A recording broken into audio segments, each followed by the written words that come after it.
Welcome to Good News TV, a date with Bamidele Samuel. Good day, my Nigerian people. Good day to everyone out there listening to me. I hope everyone's staying strong and staying jiggy. Today's matter arises and says, overconfidence. Watch the moment fearless Nnamdi Kanu spits fire in court, boldly lecturing the judge about Nigeria's constitution. No, you don't target overconfidence. It is not overconfidence. It is confidence. It is you knowing your right as a citizen of a country and you knowing that these people are trampling upon that right and you need to set it right. And knowing, be educated even without reading law, to know that these people are not doing what they are supposed to do as people that are working with the law. So it's not about confidence. Do not target that. It's not about confidence. It's confidence. Confidence in knowing you're well versed in your rights as a citizen and you're well educated. Because this whole country, they can trample and trample upon your rights without, and they'll be messing with you. So if you don't know your rights as a citizen of a country, they'll be messing with you. They'll be carrying you from one place to another, using you to play ball and play themselves. So it's not about confidence, not target that. He knows. He knows his right as a citizen of a country. He knows that this thing that these people are doing is not supposed to be. But let's get into the content of the day. It's not what exactly this content entails. In a dramatic turn of events, the trial of Nnamdi Kanu, the leader of the indigenous people of Biafra, IPOB, has been indefinitely adjourned by Justice Binta Nyako of the Federal High Court in Abuja. The decision came after intense legal wrangling and Kanus repeated objections to Justice Nyako's presiding over his case, citing her earlier recusal as a key issue. The controversy over recusal. On September 24, 2023, Justice Nyako had initially recused herself from Kanu's case, following an oral application by the defendant. At the time, she stated, I hereby recuse myself and remit the case file back to the Chief Judge. This move was seen as a significant development as it appeared to align with Kanu's claims that he lacked confidence in her impartiality. However, the matter took a new twist when Chief Judge John Toho intervened, returning the case file to Justice Nyako. He ruled that Kanu's request for recusal must be formally presented through a motion on notice, rather than being accepted based solely on an oral application.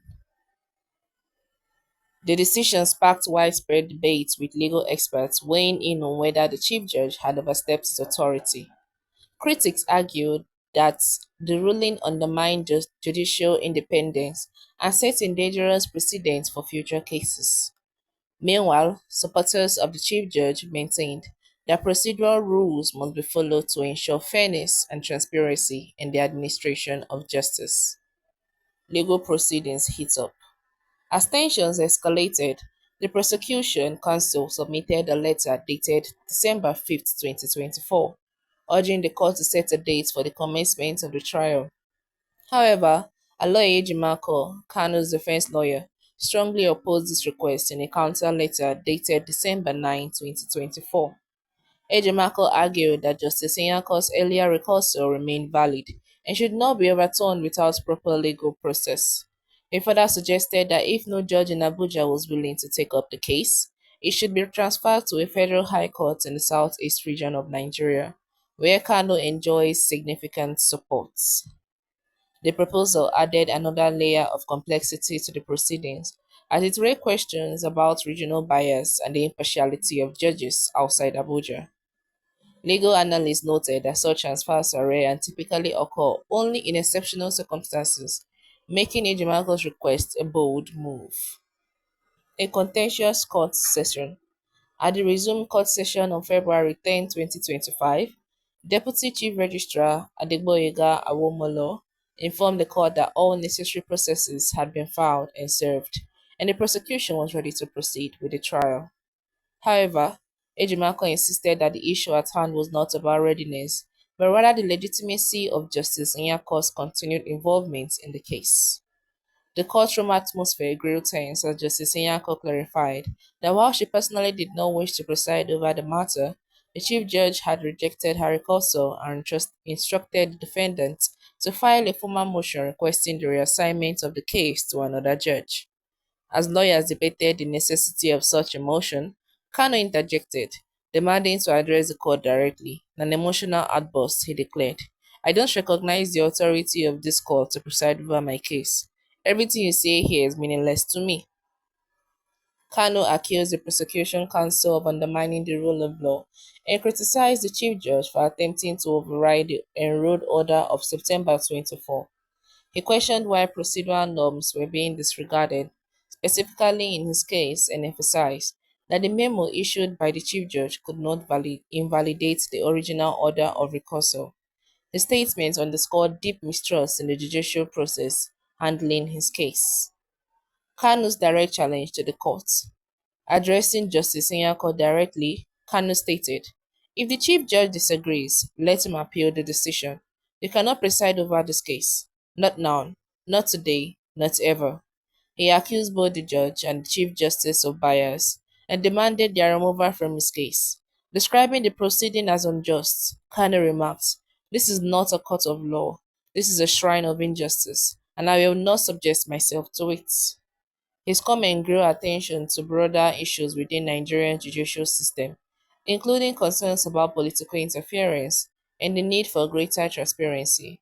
Many observers noted that Kanu's case has become a symbol of these challenges, with each development sparking renewed debates about the state of justice in the country. Indefinite adjournments and future implications. In response to the escalating tension, Deputy Registrar Awomolo requested that the court set a definite date for the trial, arguing that the defendants had declined to file a formal application challenging the current arrangements. However, Kanu dismissed the suggestion, accusing the prosecution of prioritizing financial interests over justice. Ultimately, Justice Nyako ruled that given the circumstances, she would adjourn the case sine die indefinitely. She explained, "The only decision I can make right now is that in light of what is happening in court, I am going to adjourn this case indefinitely." Kano strongly objected to this ruling, asserting, "We have no jurisdiction to adjourn anything, none whatsoever. You cannot make an order without jurisdiction. The memo from the chief judge cannot confer jurisdiction upon you." Well, the man not agree, not agree at all. But either way, he knows his rights and he knows what to say and what not to say. And he has shouted and provoked everybody. But either ways, we keep hoping that they release him and we wait to know how long this whole indefinite adjournment will take. But for now, we've come to the end of today's content. Do not forget to subscribe and stay tuned to our channel. Thank you.